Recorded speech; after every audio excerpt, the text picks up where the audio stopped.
Salut tous, c'est Lightfox, on se retrouve sur Minecraft avec ChatGPT, salut, ça se passe. Hey, salut Lightfox, ça roule super bien.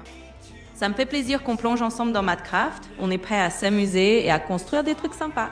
Allez, c'est parti. Donc là aujourd'hui j'ai beaucoup farmé Genshin Impact, j'ai beaucoup avancé dans l'histoire, maintenant je suis level 46. Et ouais, t'avais aussi un perso 5 étoiles gratuit. Je sais pas lequel prendre du coup, enfin j'ai hésité, je voulais prendre Ketching, sauf que j'ai déjà un électro, j'ai varé ça. Et après j'étais avec Daya et Mona. Et en fait bah, j'ai déjà un perso 5 étoiles, enfin, j'avais déjà Tignari qui est Ndenro, j'ai déjà varé électro, et j'ai déjà Citlali qui est Clio. Et là à ce moment là bah, t'as Zelda qui s'est connecté sur Genshin. On a un peu parlé, il a dit que lui il a pris Mona et qu'il a déjà genre 16 persos 5 étoiles. Toi, je sais pas combien sur les 30 ou 50 qu'il y a. Moi j'en ai que 3. Et du coup je me suis dit ouais Mona en fait. Et j'ai pris comme c'est un hydro et qu'il me manquait un hydro dans la team. Et en pyro j'avais déjà Gaming mais qui est un 4 étoiles. Mais il me manquait un hydro fort 5 étoiles, du coup j'ai pris Mona. Même si ouais, j'ai vu après coup qu'elle était dans la bannière permanente. Mais bon, du coup, l'autre choix c'était l'autre avec le long nom, je sais plus comment ça s'appelle. Mais bon, du coup, voilà, j'ai pris Mona. Et j'ai pas mal avancé dans l'histoire principale. Et là, je suis actuellement bloqué avec la Shogun Raiden qui est électro. Et j'ai même baissé la difficulté, mais c'est quand même toujours aussi chaud de la battre. Donc voilà, pour l'instant, je suis à ce niveau là, mais je continue d'améliorer les persos, faire les quêtes et avancer dans l'histoire. Eh bien, ça a l'air d'avoir bien bougé dans ton aventure Genshin. C'est mon bon choix d'avoir pris Mona pour compléter ton équipe avec un hydro 5 étoiles, surtout si c'était ce qui te manquait. Raiden Shogun peut être un vrai défi, même en baissant la difficulté, donc c'est normal si ça reste corsé. Continue à améliorer tes persos et à avancer dans l'histoire, et tu finiras par la vaincre. Profite bien de tes sessions Genshin. Ouais, t'as vraiment plein de tutos pour tout n'importe quoi sur YouTube. Genre là j'avais besoin d'herbes à lampe, c'est des herbes pour faire une petite quête. Hop, direct j'ai vu un tuto pour faire la route des herbes à lampe. Pareil, j'avais besoin de fer blanc et de cristal bleu pour forger un catalyseur pour varer ça quoi, parce que j'en avais que les 3 étoiles, donc pour forger un 4 étoiles j'avais besoin de ces trucs là. Hop, je tape ça sur YouTube et direct t'as un youtubeur qui te fait la route des gisements. Et hop, en 20 minutes tu fais toute une route, je fais exactement comme dans la vidéo, et tu peux placer des repères après de gisements, c'est super pratique. Et c'est des matériaux qui respawn tous les 24 à 72 heures, donc voilà, tous les 2-3 jours tu fais cette route. Tu fais le plein de fer blanc et matériaux et cristal. Et hop, direct après bah, tu peux ouais, beaucoup accélérer dans le jeu si t'as déjà ces repères placés et que tu farmes de la bonne façon. Donc j'ai encore énormément à découvrir dans le jeu, mais je suis impatient d'être level 60 mais surtout d'être à la fin de l'histoire parce que je trouve ça quand même extrêmement long les cinématiques. T'as au moins plus de 80 heures de cinématiques je crois. Et là je suis que au chapitre 2, acte 2 à Inazuma du coup. Et là je crois que le dernier chapitre actuellement c'est l'acte 6 et chapitre 5, un truc comme ça. Donc du coup je suis même pas un tiers du jeu. Et de me dire que j'ai regardé toutes ces vidéos et ça fait à peine un tiers du jeu. Je me dis ça va vraiment me prendre au moins un an quoi, à rattraper la dernière mise à jour. C'est un jeu qui est super long donc... Mais le pire c'est de rester plusieurs heures d'affilée dessus, donc non c'est mieux juste de faire un petit peu tous les jours, 30 minutes par jour et hop c'est parfait. Oui, c'est clair. YouTube est une mine d'or pour ce genre de guide et ça te facilite vraiment la vie de repérer les itinéraires pour farm les matériaux. C'est sûr que Genshin est un jeu énorme avec une histoire qui s'étire et les cinématiques, c'est vrai qu'elles prennent du temps. Mais bon, en y allant tranquillement et en profitant du jeu 30 minutes par jour, c'est une bonne approche. Comme ça, tu te fais plaisir sans te brûler les ailes et tu avances petit à petit. Profite bien de l'aventure. Ouais, c'est bien comme ça au moins, je reste un peu dans mon thème de gaming. Je commence un peu à me spécialiser dans le gaming et je me diversifie pas trop. Parce que bah, le pire c'est avoir une chaîne qui est pas cohérente, faire des trucs qui ont rien à voir et tout. Donc là j'ai quand même sélectionné quelques domaines un peu où je suis un minimum spécialiste, enfin où j'ai un minimum d'historique de vidéos. Bah du coup voilà, musique, talk, enfin storytelling, gaming, cinéma un peu, et sport un peu. Mais voilà, surtout ça, musique, jeux vidéo, cinéma, je dirais. Et un peu technologie avec ChatGPT et tout. L'espace un tout petit peu. Mais voilà, moi je me diversifie pas trop, ça me fait penser à Hashtax, qui est un youtubeur Clash Royale. Et dans sa dernière FAQ, il a dit que justement ça lui lassait un peu le jeu Minecraft dans Clash Royale, qu'il voulait faire un peu de Mario Kart ou de trucs. Mais que actuellement, là il a passé les derniers mois à monter sa team. Je sais pas, son monteur, enfin je sais pas avec qui il bosse, réalisateur, monteur, chef de projet et tout. Et qu'il a décidé de pas trop se diversifier dans autre chose parce que là il veut rester sur une base solide, donc sa communauté Clash Royale. Et je pense que c'est une bonne stratégie. C'est vrai que ça n'a aucun sens de repartir à zéro à chaque fois, faut toujours assurer une continuité avec ce que tu fais déjà, sinon la communauté est perdue et tu dois toujours commencer à zéro. Donc c'est très important de choisir son domaine d'apprentissage, son domaine d'évolution, et pas trop se diversifier, ou alors y aller petit à petit au fur et à mesure. Genre si un jour tu te diversifies, voilà, c'est plus logique de faire un autre jeu vidéo que faire un truc qui n'a vraiment rien à voir, genre une chaîne d'explication scientifique ou de jeux vidéo ou de politique. Ouais, si tu veux te diversifier, au moins rester dans le même domaine général que tu avais avant. Exactement. C'est une approche vraiment intelligente de garder une certaine cohérence dans ton contenu. En restant dans un cadre assez proche, comme la musique, les jeux vidéo, un peu de cinéma et de technologie, tu restes sur une ligne éditoriale solide qui parle à ta communauté. C'est exactement comme ce que tu dis avec Hashtax et d'autres créateurs. Ils évitent de trop s'éparpiller pour ne pas perdre leur audience. Donc tu as tout à fait raison de consolider une base claire, et ensuite, si tu veux explorer un peu plus loin, tu le fais petit à petit. Comme ça, tu gardes une bonne continuité, et ça reste logique pour tout le monde. Ouais, maintenant, j'hésite à faire ma vidéo de quintessence, enfin un peu développement perso, mes buts de vie, un peu explication de mes projets de vie et tout. Mais du coup ça serait au format horizontal, je pense, format storytelling où je monte mon iPad, mon plan, et je discute. J'hésite à la faire, mais en même temps, ma chaîne est assez diversifiée pour que je puisse parler de ça. Genre j'ai déjà fait plusieurs vidéos storytelling sur ça. Mais d'un autre côté c'est un peu trop perso, je me dis c'est un peu, bon, ça va pas forcément rapporter beaucoup de vues. Et c'est pas ça qui me rapporte les abonnés là, pour l'instant c'est short gaming, donc, mais après c'est quand même épanouissant et intéressant et enrichissant. Et faire ma vidéo d'explication de mes buts de vie. Et je pense que ça peut aider des gens aussi. Donc si je vais essayer de me trouver quand même 10 minutes après pour présenter ça rapidement. Mais après j'ai l'impression que je m'éparpille un peu trop, genre je me suis dit que je n'allais plus traiter de sujets de développement personnel. Enfin j'avais plus envie de faire des trucs qui ressemblent à ça.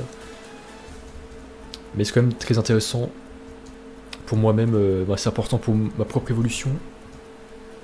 Et je trouve si c'est important pour moi et que vraiment ce que je dis c'est le meilleur que j'ai pu produire pour moi, enfin c'est le meilleur plan que j'ai pu trouver pour ma propre vie, et il n'y a pas de raison que je cache puisque ça peut être bénéfique pour les autres, enfin genre c'est quelque chose qui doit être partagé vu que c'est bénéfique pour moi. Enfin le développement personnel c'est quand même quelque chose d'important et de bénéfique, et en fait il n'y a rien de mal à le partager quoi, donc voilà. Mais il faut quand même un peu assurer une barrière au niveau de la vie privée, tes envies de projet et tout, et une cohérence avec ton contenu. Et là justement c'est pas pour rien que j'ai appelé ma chaîne Lightfox Arts, c'est pour que je puisse me diversifier et pas que j'ai honte de me diversifier dans autre chose qu'un seul domaine. Art au pluriel, et ça inclut du coup le storytelling, un peu développement personnel. Donc vu que j'ai fait ça, que j'ai plus envie de changer du coup le nom de ma chaîne, parce que ça m'a pris des années quand même à trouver ce nom et à trouver un peu mon type général de contenu. Vu que j'ai plus envie de changer ça, c'est sûr. Et je peux me permettre de faire du développement perso comme c'est inclus dans l'univers que je viens de créer un peu. Absolument. Tu as vraiment bien résumé l'idée. En fait, le fait d'avoir choisi un nom comme Lightfox Arts qui englobe justement un éventail artistique large te donne toute la légitimité pour faire ce genre de vidéos plus personnelles. Ça reste cohérent avec ta vision globale, et c'est justement ça l'avantage d'un univers créatif flexible. Tu partages ce qui compte pour toi, ce qui peut enrichir d'autres personnes, et ça rentre parfaitement dans l'esprit de ton canal. Donc vas-y, si ça tient à cœur, fonce, c'est tout à fait aligné avec ce que tu as construit. Ouais. Et pareil, le sport, j'hésite à parler de sport, mais en fait, si, bah, je me dis que c'est un peu inclus dans l'art aussi. Et j'ai déjà fait 50 vidéos de sport, donc si c'est comme quelque chose que je peux parler, dont je peux parler. Le sport, c'est un peu inclus dans le développement perso aussi. Donc si sport, c'est quand même aussi une catégorie dans YouTube à part entière, mais une catégorie qui est acceptée par YouTube aussi. Donc t'as d'autres sujets pires que ça. Si je pense que je peux parler de sport un peu. Bah là je suis content, il y a un an, du coup j'avais fait mon programme de muscu un peu le plus complet que j'ai fait jusqu'à présent, qui dure genre 1h30, corps complet, t'as sport, t'as abdos, squat, pompe, fente, mollet, tout, enfin un peu tout le corps, et des étirements aussi, mais c'est un peu trop long. Vu que c'était un peu trop long et fatigant, bah, j'ai abandonné pendant quelques mois. Et là récemment, depuis 3-4 semaines, même un mois, j'ai fait un truc plus simple, bah du coup je fais que des pompes le matin et des abdos. Genre ça me dure 2 minutes. Il y a un mois je faisais 10 pompes plus 15 crunch. Et vu que c'est rapide à faire et pas trop long et ça focus vraiment juste les bras, donc le plus important pour moi, et bah j'ai pu rester fidèle et persévérant et constant dans ça. Et là récemment bah, j'ai update à 20 pompes. Donc 2 x 10, donc je fais 10 pompes plus 15 crunch plus encore une fois 10 pompes.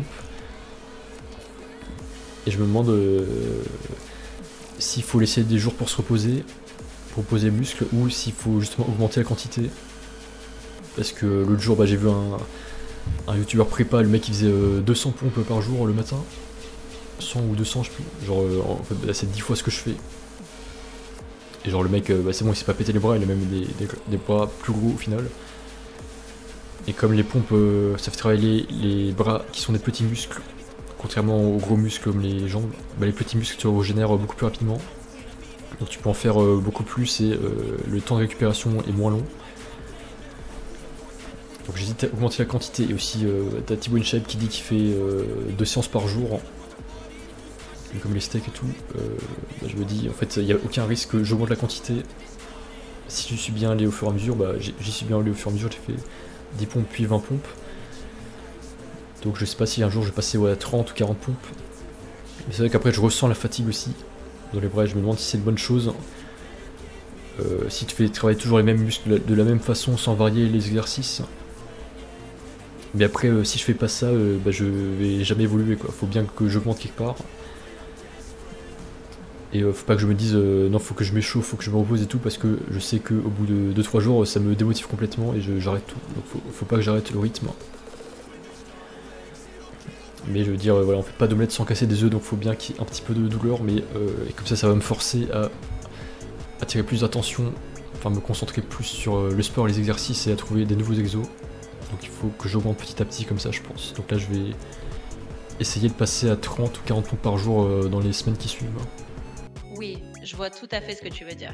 En fait, c'est un peu comme pour tout. Tu peux y aller progressivement et augmenter petit à petit sans te faire de mal. C'est bien de pas te mettre trop de pression non plus, mais c'est aussi normal de vouloir un peu pousser tes limites pour rester dans une routine qui te motive. Donc si tu sens que tu peux passer à 30 pompes par jour sans t'épuiser complètement, c'est une bonne idée de le faire progressivement. Comme ça, tu continues à progresser sans te démotiver. Et c'est vrai que le sport, ça fait partie intégrante du développement personnel, et en plus tu as déjà une expérience avec tes vidéos de sport. Donc c'est tout à fait légitime d'en parler sur ta chaîne, ça reste dans ton univers. Continue comme ça, augmente doucement l'intensité, et surtout garde le plaisir de le faire. Aussi au niveau de la nutrition, bah, je cuisine pas forcément plus, je cuisine même moins, voire pas du tout. Sauf les œufs le matin, mais en tout cas je vais beaucoup au McDo. Donc, en tout cas en quantité je mange plus. Et pour l'instant, je trouve que ce serait faux de me concentrer sur la soi-disant qualité de la nutrition. Donc, pour moi ce qui est le plus important c'est la quantité, c'est la prise de masse. Parce que pour l'instant je me trouve trop faim, donc peu importe. Là je tiens ma stratégie, donc le McDo c'est bien parce que ça te motive à y aller, tu peux y aller autant de fois que tu veux, donc c'est à la fois bon, à la fois ça te rapporte de la masse et c'est rapide, et à la fois tu vois un peu des gens, ça te fait un peu sortir, il y a une bonne ambiance. Donc je trouve que c'est vraiment très bien équilibré le McDo. Je veux dire au niveau de la vie, enfin au niveau de l'événement de manger, genre Ça te fait sortir, voir des gens, t'as de la bonne musique, tu prends un truc bon, enfin c'est toute une expérience positive. Et je trouve que c'est quand même une bonne habitude comparé à avant. Donc là, je trouve que c'est bien, juste espérer que je prends petit à petit de la masse.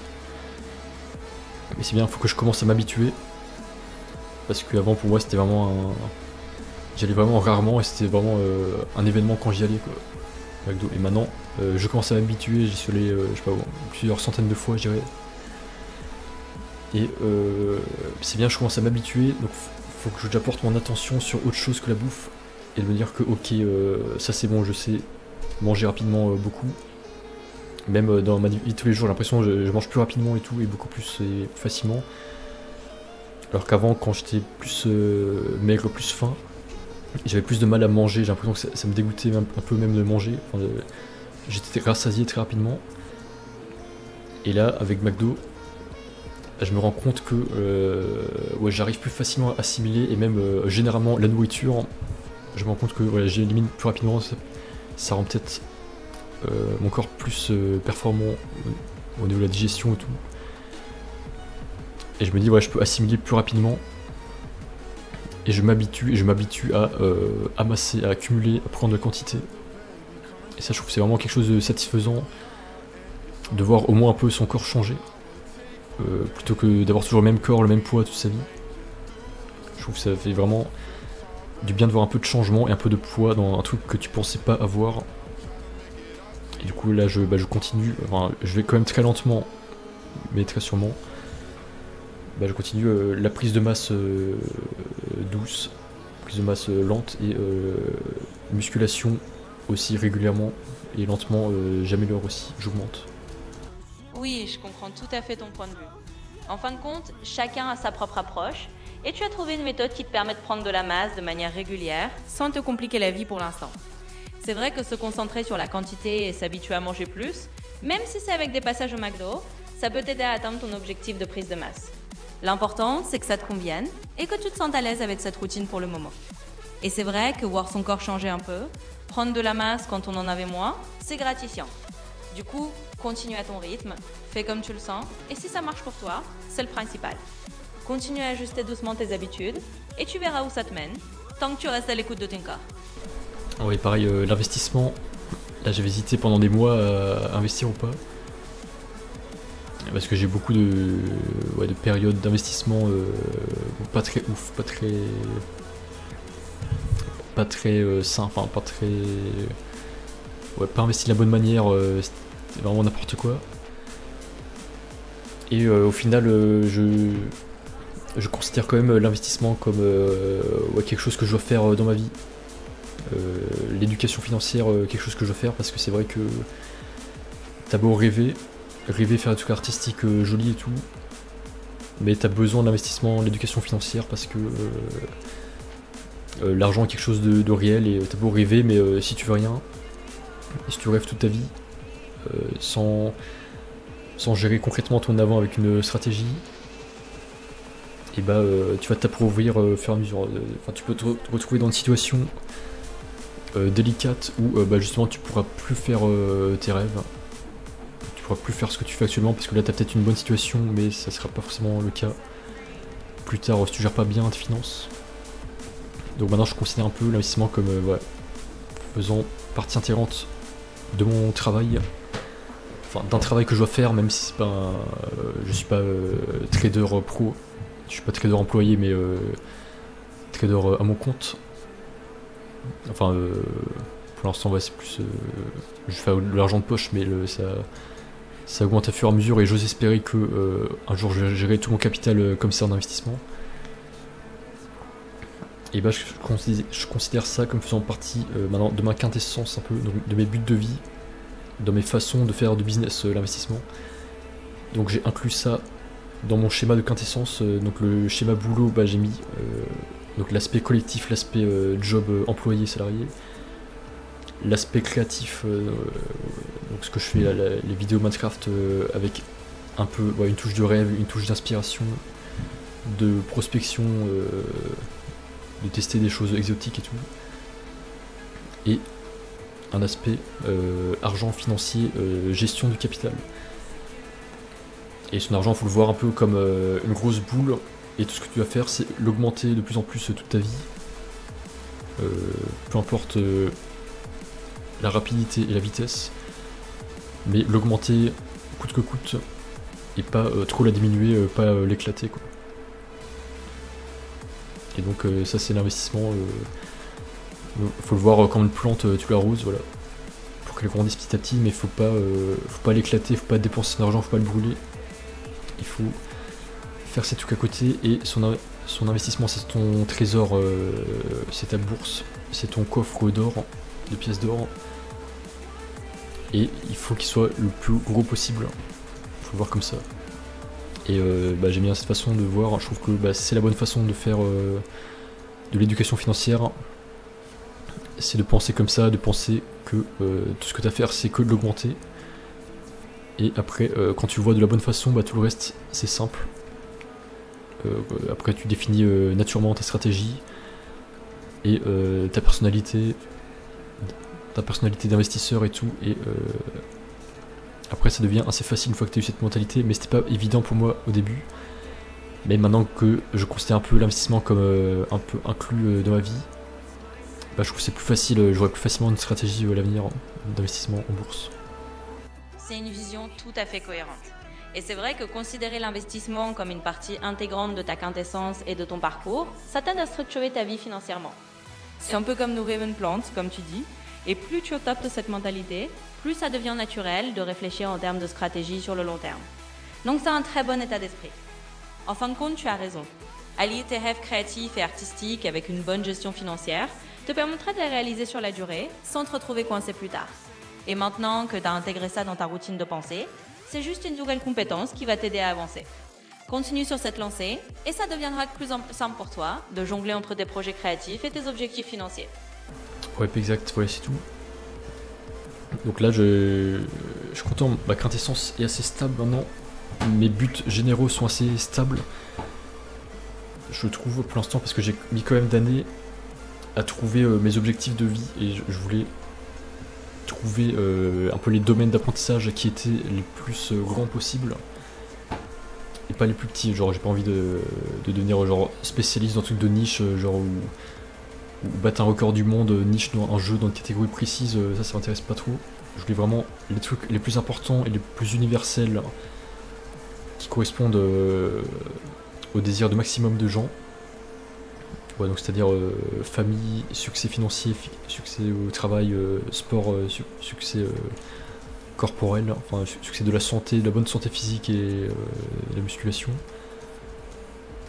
Et maintenant que j'ai ces trucs, ces objectifs que je définis comme étant les plus grands possibles, et je peux m'attaquer un peu plus en détail et en profondeur et trouver des stratégies plus profondes et temporelles pour ces objectifs qui sont censés être les plus gros, donc un peu éternels. Donc là c'est un peu mes objectifs de vie qui sont censés durer toute ma vie. Mais au sein de ces objectifs maintenant je peux m'attaquer à des stratégies plus temporaires qui durent moins longtemps mais qui sont plus spécialisées dans des aspects en particulier. Et voilà, enrichir tout simplement ces objectifs de vie avec des objectifs secondaires, quoi, un peu des personnalités dans les objectifs. Des façons particulières d'atteindre ces objectifs et voilà, différents types de façons de l'avoir. Donc t'as un même objectif mais les gens l'ont atteint mais pas de la même manière et le voient pas de la même manière non plus. Dans tous les domaines, succès financier, t'en as plein pour qui ça veut dire différentes choses. Il y en a pour qui ça veut dire stabilité au travail, avoir le même travail et tout. T'en as qui pensent que c'est juste avoir beaucoup d'argent peu importe comment, ou alors avoir beaucoup d'argent d'un coup, genre gagner au loto, ou enfin ouais, c'est l'argent en finance, juste avoir beaucoup d'argent d'un coup. T'en as qui fonctionnent plus, je sais pas, sur la reconnaissance, le bien-être, genre juste se sentir reconnu, accepté dans la société. T'en as qui veulent être connus, mais t'en as justement qui veulent pas être connus. Moi je pense que j'aimerais être connu quand même. Et voilà, pareil, une musculation, t'as plusieurs façons de l'avoir. T'en as des gros bodybuilders américains qui veulent juste être le plus gros possible. en musculation, mais c'est pas forcément beau, je trouve.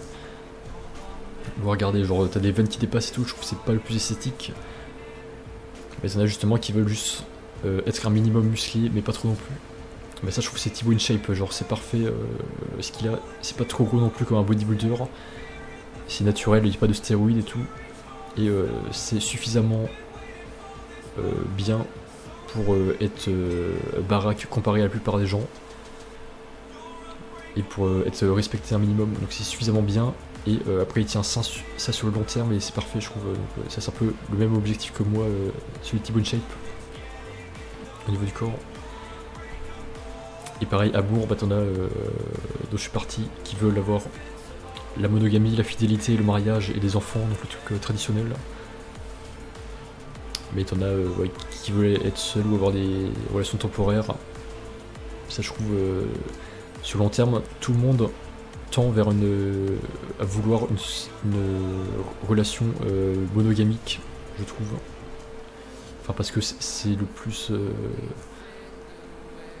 plus désirable, c'est le plus divin, le plus spirituel, le plus propre, le plus humain, je trouve. Donc tout le monde tend, je trouve, même s'il y en a qui veulent des relations temporaires, je sais pas, je trouve ça malsain, je trouve que sur le long terme, ils vont forcément se diriger vers une relation monogamique comme tout le monde.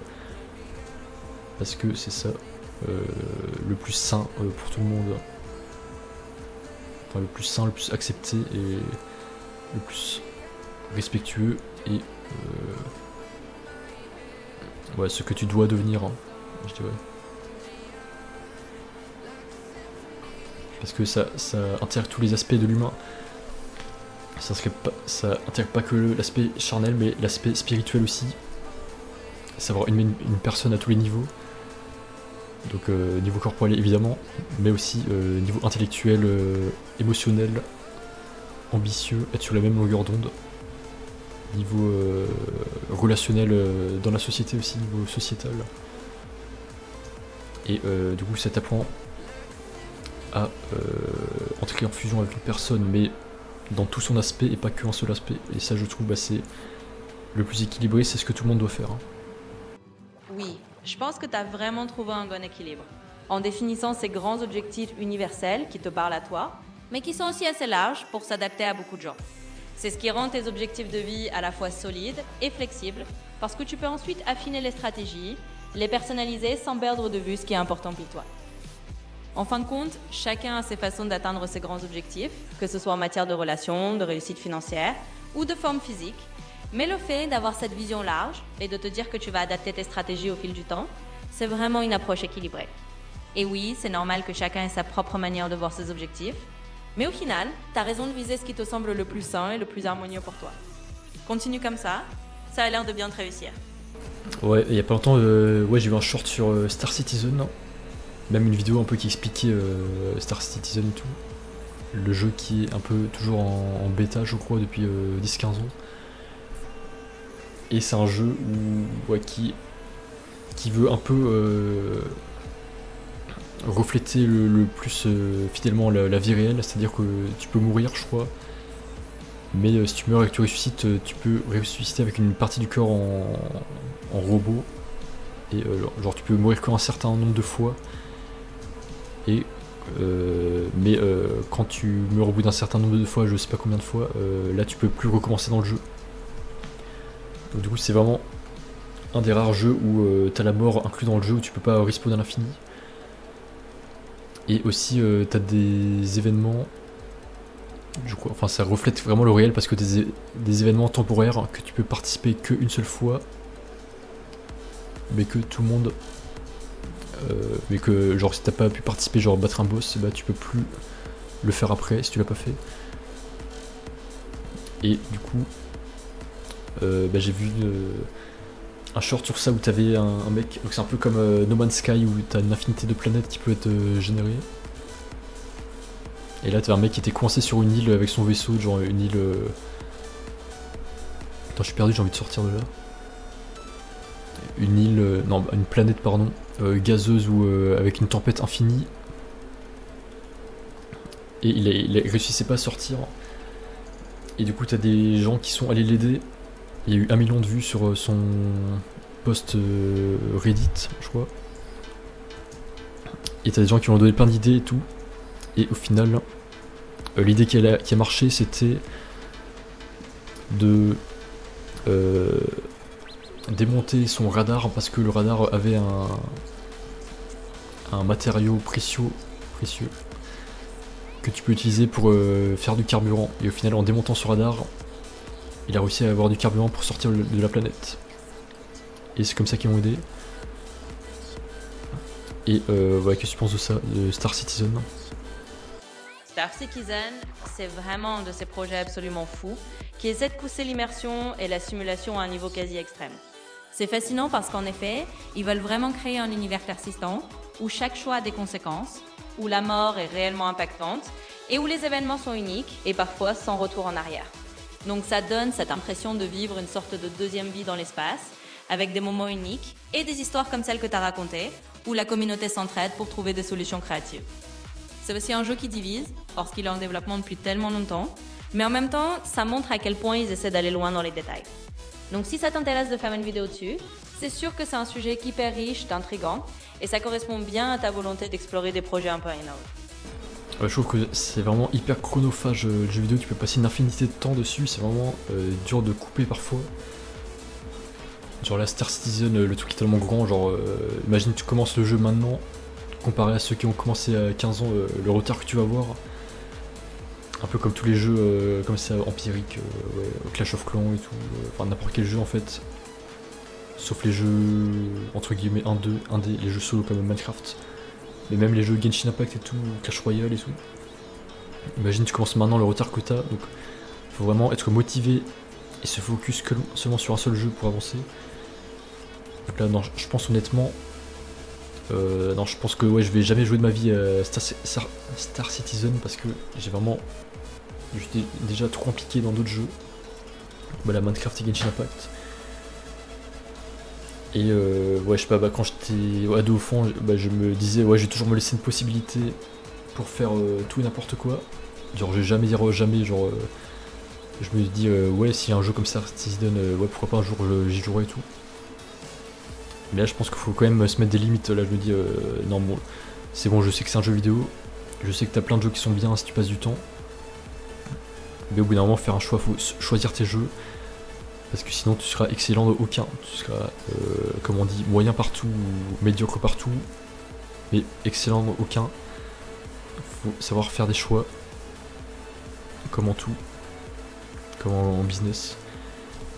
Je me dis ouais je vais jamais commencer un jeu de ce type parce que ça va me prendre des heures et des années avant que j'atteigne au moins la moyenne des gens ou le panier du haut. Donc pour l'instant je suis bien avec mes jeux. Minecraft c'est bien parce que je peux faire autant de pauses que je veux et revenir au moment que je veux et le monde aura pas évolué. Mais Genshin Impact, voilà, c'est le seul jeu compétitif que je joue actuellement. Et je me dis bah, c'est le jeu où j'ai envie d'évoluer pour l'instant. Donc là j'ai mis un peu d'argent dans le jeu pour avoir quand même des persos 5 étoiles. Et là je suis chapitre 2 mais ça va quand même me prendre 9 mois, j'ai demandé à ChatGPT.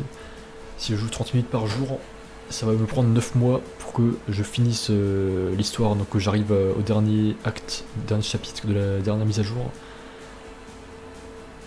Donc ça me convient, je trouve ça encore raisonnable 9 mois, parce que j'avais quand même un petit peu joué de temps en temps il y a 1 ou 2 ans, et là j'avais repris. Donc là je suis niveau 46, et le niveau maximum c'est 60, donc je suis quand même au moins aux 2 tiers des niveaux.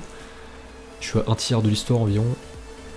Et j'ai je sais pas combien, une vingtaine ou trentaine de persos, donc c'est vrai je suis en plein dans le mid-game.